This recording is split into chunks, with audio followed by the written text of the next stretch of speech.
Aqui é a TV Comunitária, canal 15, e hoje mais uma edição do programa Saúde Comunitária. E hoje nós temos o prazer de receber o professor doutor Newton Eduardo Guerreiro, que é responsável pela disciplina de Neurocirurgia da Faculdade de Medicina de Marília, a FAMEMA, e também responsável pela disciplina de Neurocirurgia da Faculdade de Medicina de Marília, da Universidade de Marília. E hoje o tema no programa Saúde Comunitária é dor de cabeça, cefaleia. Eu gostaria inicialmente, depois das saudações iniciais, doutor Newton, perguntar quais os tipos de dor de cabeça que acometem a população mundial e, além disso, depois das suas saudações iniciais, eu queria que ele discorresse sobre a incidência, qual que é a frequência que a dor de cabeça acomete a população como um todo. Boa noite, telespectadores da TV Comunitária de Marília. Quero agradecer o convite formulado para estar presente aqui hoje para conversarmos sobre o tema dor de cabeça, cefaleia. É um tema bastante comum no consultório médico, do consultório do neurologista, sem dúvida nenhuma é o sintoma mais frequentemente que é trazido ao consultório para tratamento e investigação. O doente quer saber do porquê dele ter dor de cabeça. E estou às ordens aqui para... Muito bem. Newton, eu queria inicialmente que você falasse sobre quais são os tipos de dor de cabeça mais comuns na nossa população. Existem diversos estudos mostrando que apenas uma pequena parcela da população nunca teve dor de cabeça ou nunca terá dor de cabeça. Estima-se que em torno de 99% das mulheres ao longo de sua vida e 93% dos homens ao longo de toda a sua vida, pelo menos um dia terão algum tipo de dor de cabeça. Perfeito. Até 1988 havia muita confusão quanto ao diagnóstico de cefaleia, dor de cabeça, enxaqueca. E o termo enxaqueca se tornou muito popular e erroneamente empregado. A partir de 1988, a Sociedade Internacional de Cefaleia, baseado em sintomas e queixas, fez uma classificação de cefaleias e podemos dizer que existem dois grandes grupos de dor de cabeça, né? As dores de cabeça chamadas primárias, onde se inclui as cefaleias do tipo tensão e enxaqueca, e as cefaleias secundárias, cefaleias que são devidas a alguma doença subjacente que precisa ser investigada e até mesmo o paciente encaminhado a um especialista. Perfeito. Além dessa divisão entre cefaleia primária e secundária, como você falou, como é que eu posso diferenciar no consultório, atendendo um paciente, entre a cefaleia primária e a secundária? Pela história clínica, o paciente conversando com o médico, dá para dar uma pista, uma oportunidade para se ter um diagnóstico presuntivo? Sim, principalmente a história que o paciente nos conta. Essa é a principal dado que nós vamos ter para formular um diagnóstico, ou alguns diagnósticos, que serão depois colocados como diferenciais para a investigação. Mas, basicamente, é a queixa, aquilo que o paciente nos conta. Via de regra, o exame físico do paciente com dor de cabeça, na maioria das vezes, é normal. Então, o que vale é muito a queixa do paciente, a história que ele tem. Perfeito. Newton, quando o médico está diante de um paciente com dor de cabeça, ele refere isso ao médico, ele vai ao consultório ou na rede básica, no posto de saúde. Há uma diferença entre o fato de essa dor de cabeça ocorrer no homem ou ocorrer na mulher? Sim, há uma diferença marcante, principalmente no que diz respeito aos casos de enxaqueca. Estima-se que anualmente 16% das mulheres têm enxaqueca e os homens apenas 6%. E os estudos mostram que isso está relacionado à própria condição fisiológica do homem e da mulher, relacionamento de hormônios e neurotransmissores do homem e da mulher, que tem alguma diferença. Muito bem. Aquela cefaleia, aquela dor de cabeça, Newton, que ocorre na mulher antes do período menstrual, é uma forma de enxaqueca ou de dor de cabeça ou é um outro tipo de dor? É uma forma de enxaqueca chamada de cefaleia menstrual. E a grande variação hormonal que ocorre da mulher nos dois períodos de ciclo desencadeia-se então essa dor de cabeça que tem uma relação direta com a mudança do nível de estrógeno na mulher. Muito bem. Eu gostaria de perguntar para você também, Newton, quando o paciente nunca teve dor de cabeça e aos seus 50 anos, 40 anos, aparece com uma dor de cabeça, a qual ele nunca se queixou de ter dor. É nesse momento que a consulta médica deve ser mais meticulosa, mais cuidadosa, para eventualmente diagnosticar uma outra doença que porventura esteja associada a essa dor de cabeça? Exatamente. Um dos sinais a que o médico deve estar atento, e as pessoas em geral, é para aquela primeira dor de cabeça. O indivíduo que até os 40 ou 50 nunca teve dor de cabeça e de repente tem uma dor intensa, que ele estranha, que não consegue relacionar com nada, com a alimentação que ele fez uso, com o esforço físico, enfim. Essa é uma dor de cabeça que difere, então, das chamadas cefaleias primárias. Muito provavelmente existe uma causa subjacente, seriam as cefaleias secundárias. Essa necessitará, eventualmente, de uma investigação com métodos mais sofisticados, além do exame físico. Muito bem. O esforço físico, Newton, o esforço físico realmente pode desencadear uma crise de dor de cabeça ou é apenas uma associação ocasional em que o esforço físico não necessariamente levaria uma pessoa a ter dor de cabeça? O esforço físico pode desencadear determinados tipos de enxaqueca, mas isso evidentemente em pessoas que já têm a predisposição. Não, nem todas as pessoas terão isso, mas aqueles que têm geneticamente a predisposição, têm uma história familiar de enxaqueca, pode eventualmente desencadear a chamada cefaleia do esforço mediante uma atividade física, um exercício ou um trabalho com esforço físico exagerado. Inclusive, a cefaleia do orgasmo, orgástica, também está relacionada com esforço físico. Existe, Newton, uma associação entre algum problema na coluna, o paciente tem uma radiculopatia, uma compressão de raiz cervical, e essa compressão poderia eventualmente levar à dor de cabeça ou não existe claramente essa associação? Existe inclusive a chamada cefaleia cervicogênica, que alguns não aceitam, mas realmente na prática clínica diária se encontra e ela está bem definida. O quinto nervo, o nervo trigêmeo, é o nervo que dá a sensibilidade da face e de boa parte do crânio, inclusive a parte interna do crânio. Esse nervo ele tem um prolongamento até o segundo, em alguns casos até o terceiro nível da coluna cervical.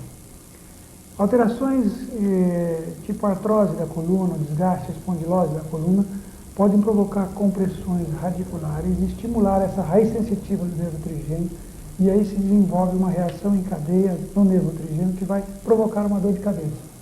Geralmente, essa dor começa na região posterior da cabeça, nucal, e se irradia, e a pessoa tem a sensação de que está doendo atrás do olho. Inclusive, tem a sensação de que apertando o olho melhora. Muito bem. Newton, existe alguma correlação entre a vida estressante do indivíduo e o fato da dor de cabeça e também com relação a algum tipo de alimento que desencadear uma crise de dor de cabeça, ou não são associações que normalmente, eventualmente poderiam ocorrer ou normalmente não ocorrem? No primeiro caso, em relação à vida moderna, a vida estressante que levamos, nós podemos ter um tipo de cefaleia, que é a chamada cefaleia do tipo tensional, que é a cefaleia mais comum em todo o mundo. É o tipo de cefaleia que normalmente não leva o paciente ao consultório médico. Geralmente há uma automedicação, os pacientes se automedicam, alguém tem sempre uma receita para esse tipo de dor de cabeça. No segundo caso, alguns alimentos podem desencadear dor de cabeça, é claro, naqueles pacientes que estão predispostos a ter enxaqueca, os enxaquecosos.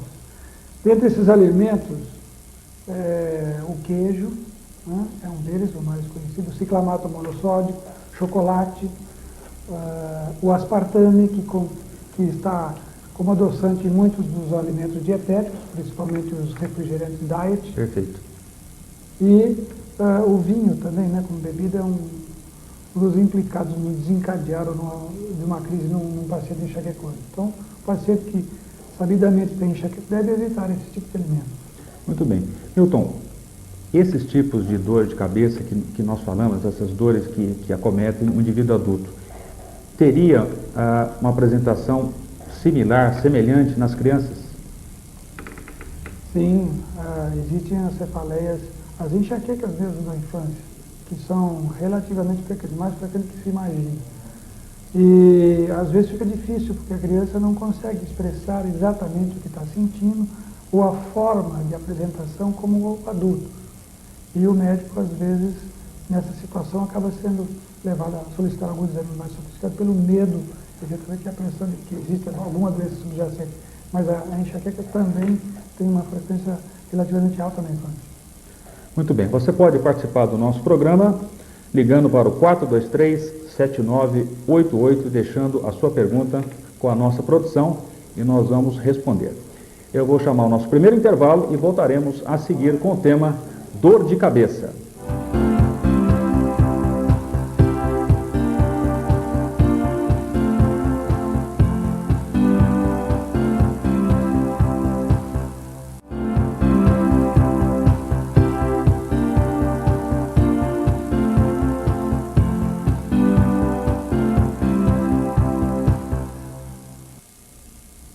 Programa Saúde Comunitária na TV Comunitária, Canal 15. Recebendo hoje o Dr. Newton Eduardo Guerreiro, responsável pela disciplina de Neurocirurgia da Faculdade de Medicina de Marília, FAMEMA, e também da Faculdade de Medicina de Marília e da Universidade de Marília. O tema hoje é dor de cabeça, cefaleia.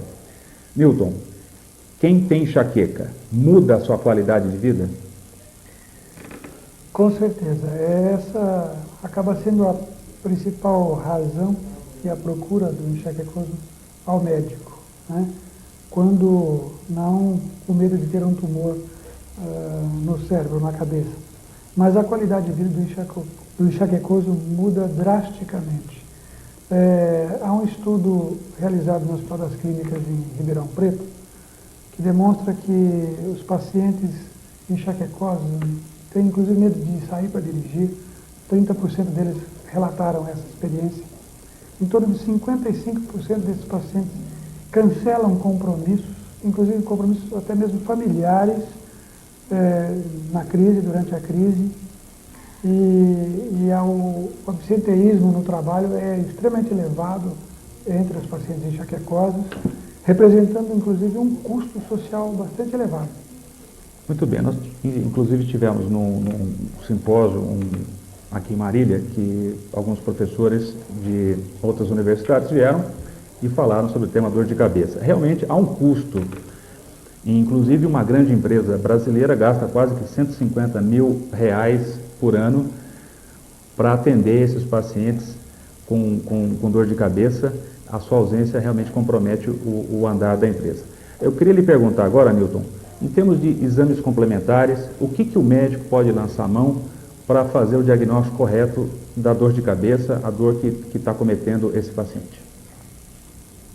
Os exames complementares serão indicados naqueles tipos de dores de cabeça, nas chamadas dores de cabeça secundárias. As primárias, nenhum exame fornece nenhum tipo de informação adicional que não aquele já fornecido pelo paciente, a história do paciente e o exame físico, enfim. Já nas cefaleias secundárias, existe a necessidade da investigação com exames complementares, que vão desde o eletroencefalograma até a ressonância nuclear magnética. Esses são exames que têm algum custo, notadamente os exames de imagem, como tomografia, ressonância nuclear magnética, são exames caros, ainda hoje considerados caros. E a informação que eles fornecem, se formos considerar de uma maneira geral todas as cefaleias, é pequena. Portanto, eles só devem ser solicitados quando há uma forte suspeita de uma cefaleia do tipo secundário. Nesse caso, então, o médico deve lançar a mão da tomografia ou da ressonância nuclear magnética quando houver suspeita de um tumor cerebral, e aí, para fechar o diagnóstico, o médico obrigatoriamente tem que pedir a tomografia e a ressonância. Nos demais casos, da enxaqueca ou da cefaleia tipo tensão, não seriam necessários, como você falou. Eu gostaria de perguntar, então, se você estivesse no seu consultório, pudesse pedir somente um exame numa suspeita aí de um tumor cerebral, você pediria a tomografia ou a ressonância, ou os dois exames são semelhantes, ou um dá uma qualidade melhor no diagnóstico para você? São dois exames de imagem, eles não são exames, não são excludentes, um não exclui o outro. De uma maneira geral, até por causa do custo também, nós temos preferido usar a tomografia computadorizada de crânio. O custo é menor, mais acessível e traz boas informações. Em geral, somente com a tomografia computadorizada de crânio nós conseguimos definir o tumor e, inclusive, o tratamento cirúrgico, se for o caso. Quando o problema é ósseo, por exemplo, um tumor que tenha invasão óssea, que tem um comprometimento ósseo associado, a tomografia é preferível à ressonância. Quando há dúvida, como por exemplo tumores localizados na parte posterior do cérebro, né, no tronco cerebral e cerebelo, em que há outras estruturas muito importantes envolvidas, nessa situação a ressonância leva vantagem sobre a tomografia. Os exames, ela é mais detalhada, conseguimos mais detalhes, inclusive do envolvimento de estruturas vasculares e nervosas associadas ao tumor. Então, nessa situação, a gente prefere a ressonância. E o medo, Newton, que as pessoas têm de submeter-se à radiação, falam se pode ou não com a tomografia, com a ressonância nuclear magnética. Eu gostaria que você esclarecesse isso ao telespectador. Qual é o risco das pessoas, têm ou não têm a irradiação, que os pacientes sempre perguntam aos médicos, eu posso fazer esse exame, tem alguma precaução especial ou não? Em relação à tomografia computadorizada, que usa evidentemente raio-x, o nível de radiação para o paciente que faz um exame é baixo. A única contraindicação seria uma paciente gestante no primeiro trimestre da gravidez. Mesmo assim, vai se colocar uma balança custo e benefício para o paciente de se usar esse exame ou não. E na eventualidade que realmente precisa, em caso de acidente, por exemplo, ele vai pesar o risco e usar-se uma proteção de chumbo para o feto, mas isso não contraindica formalmente o exame. Em relação à ressonância nuclear magnética, é um exame que não utiliza raio-x, são ondas eletromagnéticas. Não há nenhuma radiação oferecida que cause algum dano ao paciente. A restrição, no caso da ressonância, seria se o paciente ter alguma prótese metálica que possa se deslocar durante o exame, como por exemplo nos pacientes que já foram submetidos à cirurgia de aneurisma cerebral, em que são colocados clips para o fechamento desses aneurismas. Alguns desses clips, eles são magnéticos, eles são imantados. Outros, agora mais recentemente, estão tendo clipes amagnéticos, que não sejam atraídos pela onda eletromagnética. Nesse caso, poderia ser submetido ao exame. Pacientes que têm marca-passo também não devem ser submetidos à ressonância nuclear magnética. Newton, um paciente que foi vitimado de um traumatismo crânioencefálico, não tão intenso, ele se recuperou e 30 dias após começa a apresentar uma dor de cabeça. Qual seria a origem dessa dor de cabeça e o que o médico deve encontrar nessa situação? Existe uma situação relativamente comum no paciente que sofreu um traumatismo craniano, que é a chamada cefaleia pós-concussional. Na realidade, esse é um quadro mais complexo, que não envolve só cefaleia, né?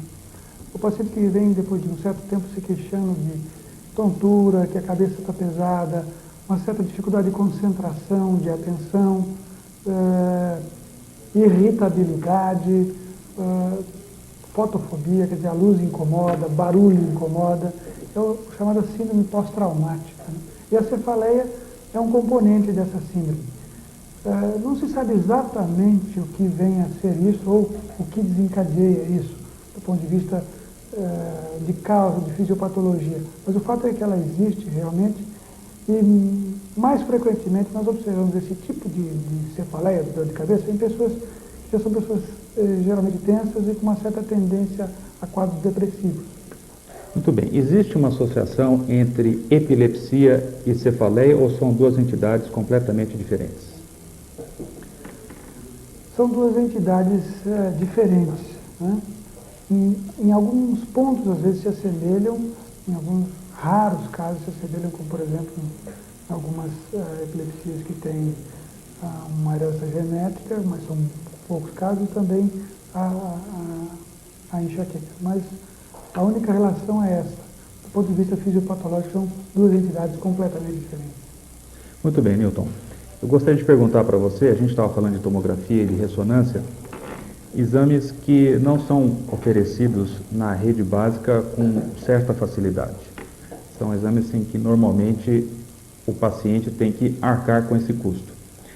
E você falou, já mencionou sobre o custo do tratamento para o paciente e, eventualmente, a perda da ausência do trabalho que normalmente esse paciente acaba, durante um ano, faltando porque estava apresentando uma dor de cabeça intensa, uma cefaleia intensa. Você tem, na sua experiência médica, na sua vida cotidiana, qual a impressão desse aspecto no seu consultório? Isso é muito frequente ou isso tem mudado com a aquisição de novos medicamentos e a pessoa, após o tratamento, tem ficado mais no trabalho, se ausentado menos? Como nós já comentamos, o custo social da cefaleia, mais precisamente da enxaqueca, que causa a maior falta ao trabalho, o custo é realmente elevado. Do trabalho que a gente mencionou anteriormente, realizado no Hospital das Clínicas em Ribeirão Preto, foi estimado um custo anual dentro de uma unidade de emergência do Hospital das Clínicas, que atende pacientes com cefaleia, em torno de 135 mil por ano. É um custo elevado e também há outros estudos mostrando empresas como multinacionais em que a falta de empregados por causa de crise de dor de cabeça traz um custo financeiro elevado para a instituição. Nos últimos tempos, nós temos visto o tratamento das cefaleias, das enxaquecas, acompanhou a evolução nesses últimos 20 anos da medicina de uma maneira geral. Correu bastante paralelo. E, hoje em dia, nós temos medicamentos bastante seguros e bastante eficazes para controlar a crise, principalmente de enxaqueca. Então, na sua impressão, com o avanço da medicina na descoberta de novos medicamentos, novas drogas farmacológicas, esse custo para a empresa tem sido menor devido à menor ausência desse empregado, desse paciente, né, na sua empresa. Eu vou pedir agora o segundo intervalo do nosso programa Saúde Comunitária e eu gostaria de lembrar ao nosso telespectador que você pode fazer a sua pergunta à nossa produção do programa ligando para o 423-7988. Estamos recebendo hoje aqui o professor Dr. Newton Eduardo Guerreiro e o tema hoje é dor de cabeça. Faça a sua pergunta, nós vamos voltar depois do segundo intervalo com o nosso programa Saúde Comunitária.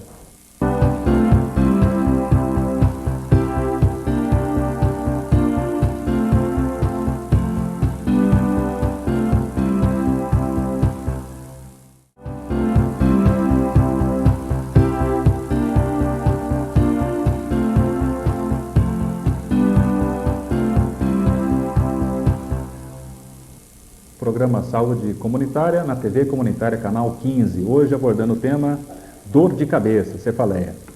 Newton, nós vamos agora, nesse intervalo, falar de uma maneira bem genérica sobre o tratamento da dor de cabeça. Eu gostaria que você discorresse sobre tratamento para enxaqueca. Bom, o tratamento para enxaqueca será calcado ou baseado no tipo de enxaqueca que o indivíduo tem, né? O mais comum tipo de enxaqueca é a chamada enxaqueca ou agora a chamada migrânia comum, sem aura, né? Antigamente nós tínhamos a enxaqueca comum e a enxaqueca clássica, com aura. Hoje a migrânia é comum, migrânia sem aura ou com aura. A migrânia sem aura, ou enxaqueca comum, é o tipo de enxaqueca mais frequente. E é errôneo se pensar que enxaqueca não tem jeito. A gente tem cansado de ouvir, principalmente pessoas mais idosas, falar que sofreram a vida inteira de dor de cabeça e que foram ao médico e o médico disse que não tinha jeito, que ela era se acostumar com aquilo, ia sofrer aquilo na mulher até entrar na menopausa, que depois isso sarava ou melhorava. Isso não é bem assim, até algumas mulheres começam a ter enxaqueca depois da menopausa. E tem tratamento, e tem jeito de se aliviar as crises de enxaqueca e a prevenção. De uma maneira geral, tem-se como base que o indivíduo que tem mais de 2 crises de enxaqueca mensal deva ser submetido a um tratamento contínuo profilático para diminuir a incidência dessas crises de enxaqueca. Isto é particularmente importante porque muitos pacientes, ao não procurar o tratamento médico e se automedicar, começam a usar de uma maneira muito constante, muito frequente, analgésicos receitados no balcão da farmácia e, cronicamente, vão desenvolver um quadro de resistência aos analgésicos, bloqueio da liberação de suas endorfinas, que são substâncias que nós temos que são analgésicas, e o analgésico, depois de um certo tempo, que seria a droga que o aliviaria, passa a ser um fator de manutenção, de encurtamento do período entre as crises. A pessoa começa a ter mais crises de dor e cada vez mais intensa. Então, o uso abusivo, aquela pessoa que se automedica tomando analgésico todo dia, na verdade ela não está fazendo nenhum benefício, ela está se prejudicando. Exatamente. O uso crônico contínuo de analgésicos é condenado, não só por isso, por esse fato que eu citei, como também pelos efeitos colaterais e graves lesões que eles podem causar. Muito bem, Nilton, eu recebo aqui uma pergunta da telespectadora que pergunta a você: quem passa muito nervoso, quem está muito tenso, pode ter dor de cabeça? Praticamente você já respondeu isso no primeiro intervalo, mas gostaria que você abordasse novamente. Sim. Indivíduos tensos ou que passam momentaneamente por uma crise de intenso nervosismo pode desencadear uma crise chamada cefaleia do tipo tensão, né, em que ocorre uma contratura dos músculos que envolvem o crânio, notadamente os músculos da região posterior da cabeça, da região occipital e na região das têmporas. Bom, já que a pergunta veio da telespectadora Edilza perguntando sobre tensão, gostaria que você falasse também se há uma relação, e os odontólogos, os dentistas defendem muito essa correlação entre problemas na articulação, na mastigação temporomandibular, na mandíbula, uma mastigação ruim, com uma qualidade não correta, e o aparecimento de dor de cabeça. Do seu ponto de vista médico, existe realmente essa correlação entre uma má oclusão dentária e dor de cabeça, ou a Sociedade Brasileira de Neurologia não classifica esse tipo de dor de cabeça? Essa dor de cabeça existe. Uma das algias cranianas é a disfunção da articulação temporomandibular. É importante, quando o paciente sofre de dor crônica, procurar o médico, e o médico, ao examinar esse paciente, também fazer um exame físico da articulação temporomandibular, para ver se existe uma excursão maior dos côndilos fora da sua localização, quando o paciente abre ou fecha a boca, se existe algum clique na palpação quando o paciente está abrindo ou fechando a boca, e pedir para o paciente abrir e fechar a boca, fazer a sua oclusão dentária e ver se há desnivelamento. Nesse caso, o dentista deveria fazer um encaminhamento, imaginando essa possibilidade, ele procuraria o neurologista, o neurocirurgião, para fazer esse encaminhamento e daí começar o tratamento. Essa seria a conduta adequada. Certo, correto. Bem, eu passaria então agora, Nilton, para a gente falar um pouquinho das cefaleias secundárias. A cefaleia que pode acontecer na evolução de um tumor cerebral, pode secundariamente ser decorrente pós um traumatismo crânioencefálico e ainda secundário a um acidente vascular cerebral, popular derrame cerebral. Muitas das pessoas que nos procuram, quando tem dor de cabeça, procuram com esse medo, com esse temor de que tem um tumor na cabeça. E, na realidade, dor de cabeça em tumores não é tão frequente assim. Apenas em torno de 50% dos casos de tumores, o indivíduo pode ter dor de cabeça. E, dentre esses casos de pessoas que têm dor de cabeça e tumor, a maioria dessas dores de cabeça é de cefaleia tipo tensão. Não guarda relação com o tumor, acaba sendo até, às vezes, alguma coincidência. Mas quando existe essa dor, em geral é uma dor localizada, em geral do lado do tumor. E é uma dor diferente. A pessoa, quando começa a sentir, ela vai dizer que é uma dor de cabeça diferente daquelas que ela já vinha tendo anteriormente ou tinha no passado. Geralmente, então, é uma dor localizada do lado do tumor, uma dor que aparece, em geral, durante a madrugada ou de manhã. Muito frequentemente, o paciente é despertado durante a madrugada pela dor de cabeça ou então pela manhã. E ao levantar-se por causa da dor de cabeça e começar as suas atividades normais ou ficar andando, ele sente que acordado, em pé e andando, a dor vai melhorando, tendo algum alívio. E esse tipo de dor de cabeça não melhora espontaneamente, a não ser por esse motivo. O uso de analgésicos não traria nenhum conforto para o paciente. Traz eventualmente um alívio. Um alívio muito fugaz e temporário, mas logo a dor volta. E a relação entre a dor de cabeça após um trauma de crânio, Newton? Qual é a possibilidade desse fato acontecer? E todo trauma crânioencefálico deve ser investigado com tomografia, com raio-x de crânio, para evitar no futuro essa possibilidade do paciente vir a ter um hematoma intracerebral, um hematoma que nós chamamos abaixo da dura máter do cérebro, e isso levar o paciente com dor de cabeça a procurar o médico? Casos de trauma de crânio que possam levar um indivíduo a ter um sangramento, formar um coágulo que necessita de cirurgia, representam a minoria. Apenas 10% dos casos com trauma craniano necessitam algum tipo de cirurgia. A maioria não, a maioria é tratamento clínico, são traumas que não necessitam tratamento cirúrgico. Entretanto, existe uma possibilidade, que nós não comentamos anteriormente, quando o indivíduo, depois de um trauma de crânio, algum tempo depois, 2, 3 semanas, um mês, começa a apresentar dor de cabeça. Às vezes acompanhado de um certo distúrbio de comportamento, desatenção, o paciente começa a ficar parado, diminuindo as suas atividades. Pode significar que ele está desenvolvendo um tipo de coágulo, um tipo de hematoma que nós chamamos de hematoma subdural crônico. E esse tipo de problema necessitará de tratamento cirúrgico e precisará ser investigado com exames tipo tomografia, por exemplo. Newton, outro tipo de cefaleia que há uma relação seria hipertensão arterial e dor de cabeça. E, no caso, o tratamento nessa situação não seria com analgésico, seria, evidentemente, baixar os níveis de pressão arterial para ter o alívio da dor de cabeça. Essa é a sua impressão? Sim. A hipertensão arterial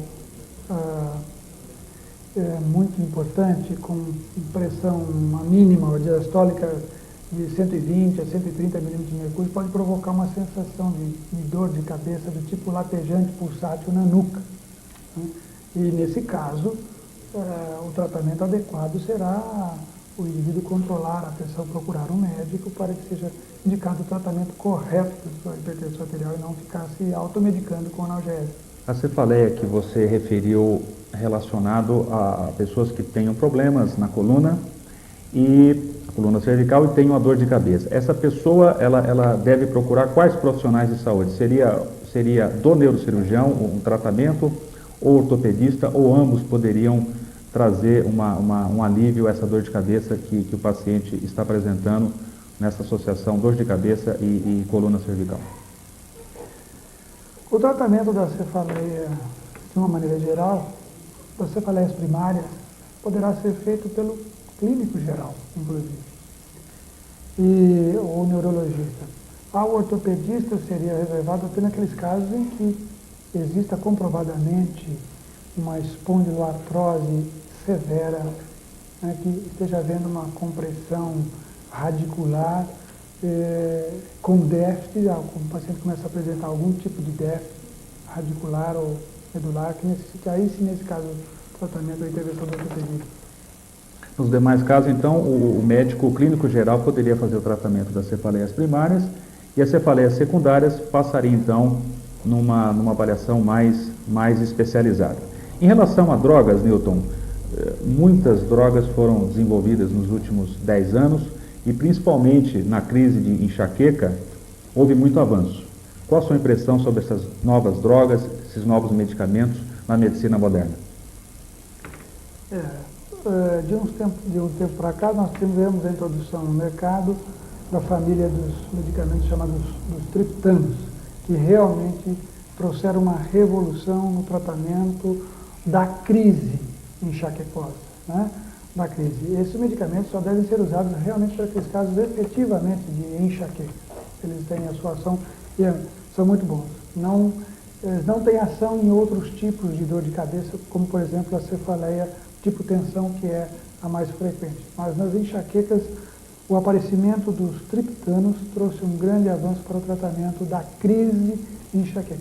Não servem para fazer um tratamento profilático, aquele tratamento que o indivíduo que tem muitas crises mensais, mais de 2, ou que tem crises quando elas têm extremamente incapacitantes. Então, esses pacientes são candidatos ao chamado tratamento profilático, né? Nesse caso, nós temos uma outra categoria de medicamentos, vários, inclusive. Para a cefaleia do tipo tensão, você, como tem visto esses avanços nessa área, nesse tipo de dor de cabeça, que é relacionado à tensão, não à enxaqueca propriamente? Mesmo a cefaleia de tensão, assim como a enxaqueca, o principal é identificar fatores que possam provocar ou desencadear a dor de cabeça. Modificações no estilo de vida. Modificações do estilo de vida. Um indivíduo que tem a cefaleia de tensão frequentemente é um indivíduo que provavelmente tem uma vida estressante, leva uma vida estressante, atividade, ou não consegue separar direito as coisas do seu dia a dia. Então, o primeiro passo para ele se ver livre da dor de cabeça é tentar mudar algumas coisas do seu dia a dia que o estão deixando estressado. Essa seria a principal causa, ou a primeira conduta a ser adotada e incentivada pelo médico. Mudança dos seus hábitos de vida. Newton, só para a gente colocar o telespectador, qual a sua visão que você tem nesse momento em relação ao tratamento dos mais variados tipos de dor de cabeça, inclusive das cefaleias, que a neurocirurgia tem o seu papel especial, que é a dor de cabeça que vem secundariamente ao tumor cerebral, secundário a derrame cerebral.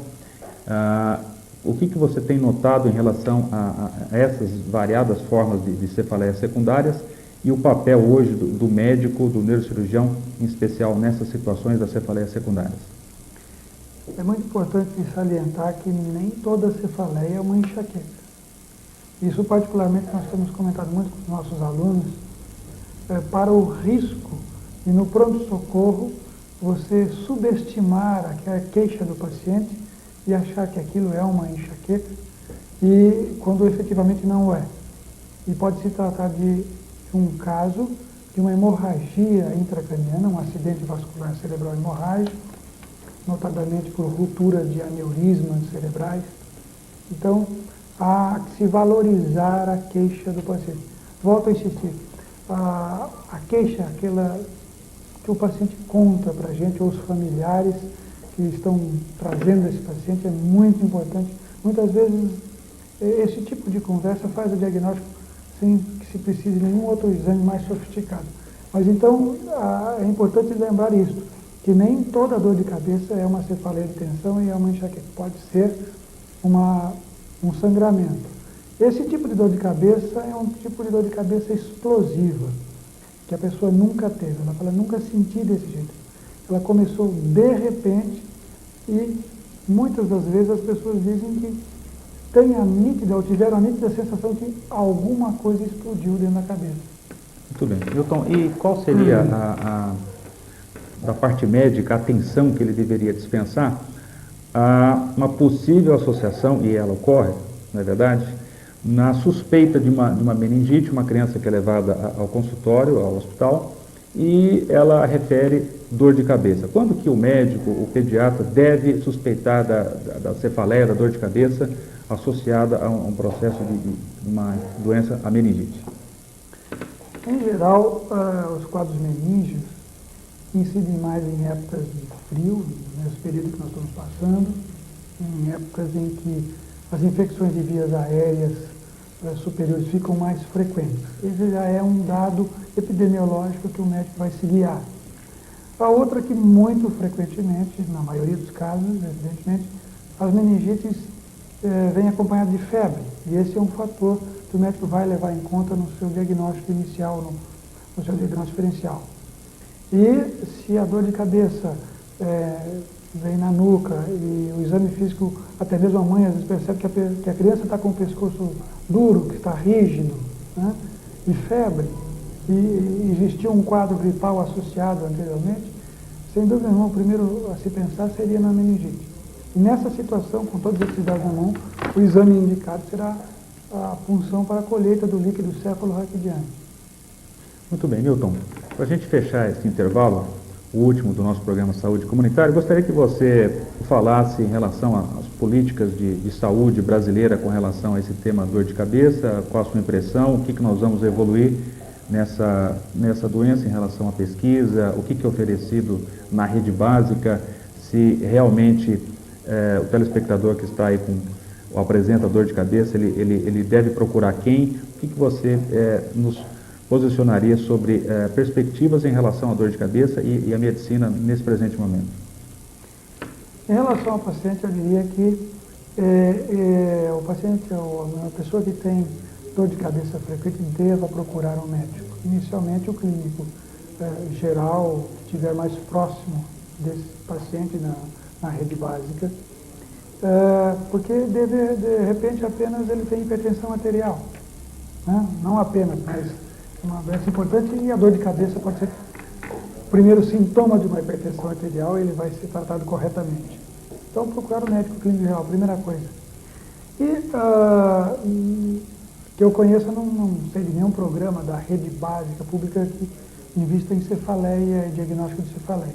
Entretanto, o médico, o clínico geral que está na rede básica, é um indivíduo habilitado a identificar as cefaleias de uma maneira geral. O clínico geral, então, faria essa primeira avaliação em relação às cefaleias primárias e o pediatra faria a mesma avaliação nas crianças. Essa seria a sua visão numa triagem inicial do paciente na rede básica? Sem dúvida nenhuma. Essa seria a ideia inicial. E os casos complicados, aí sim, o encaminhamento ao médico especialista, enfim, ao profissional mais habilitado para confirmar ou afastar o diagnóstico que foi aventado na rede básica. Seria essa a sua visão? Sim. Só os casos em que exista dificuldade diagnóstica ou dúvida, o neurologista deve ser o médico a ser procurado. Muito bem. Nós vamos terminar o nosso programa de hoje, programa Saúde Comunitária, e hoje recebemos o professor Dr. Nilton Eduardo Guerreiro, responsável pela disciplina de Neurocirurgia da Faculdade de Medicina de Marília e também responsável pela disciplina de Neurocirurgia da Faculdade de Medicina de Marília da Universidade de Marília. Hoje abordamos o tema dor de cabeça, cefaleia, nas suas mais variadas formas, o quadro clínico dessas apresentações, e os tratamentos foram comentados de maneira abrangente, posicionando o telespectador para que, se ele realmente apresentar uma dor de cabeça que o incomode, deva procurar o profissional de saúde para se fazer o diagnóstico correto e aí sim ter um alívio da sua dor de cabeça. Eu gostaria que você voltasse outras vezes, Nilton, e abordasse outros temas aqui no nosso espaço do Saúde Comunitária. Quero novamente agradecer ao convite formulado para comparecimento a esse programa e conversarmos sobre cefaleia, sobre dor de cabeça, que é, sem dúvida nenhuma, a queixa mais frequente no consultório do neurologista. e me coloco à disposição para, em outras oportunidades, aqui estar presente, podemos discutir sobre outros temas de interesse da população, da saúde da população. Muito bem, obrigado, Newton. É o programa Saúde Comunitária, aqui na TV Comunitária, Canal 15, com apoio da Associação Paulista de Medicina Regional de Marília, através do seu presidente, Dr. Ivan de Melo Araújo. E também agradecendo a direção da TV Comunitária, através do Ademir Marques, que também tem uma participação especial no nosso programa Saúde Comunitária. Voltaremos na próxima semana, debatendo mais um outro tema importante de saúde, aqui no espaço do Saúde Comunitária. Tenham todos um ótimo final de semana e voltaremos escorrendo mais um tema na próxima semana. Muito obrigado.